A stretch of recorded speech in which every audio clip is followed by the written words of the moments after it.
అందరికీ నమస్కారం.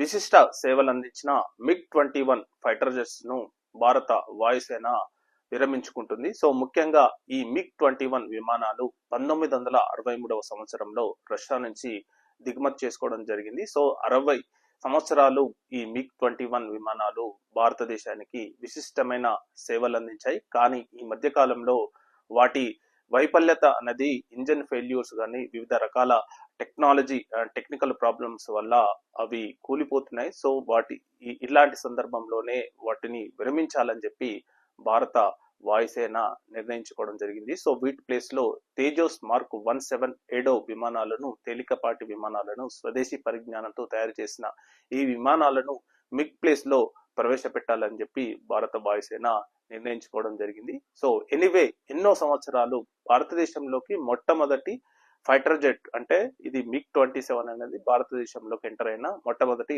Fighter jet. So ఇన్ని సంవత్సరాలు భారతదేశానికి సేవలు అందించిన ఈ విమానాలకు వీడ్కోలు చెప్తున్నారు ఈ సెప్టెంబర్ లోనే. Thank you.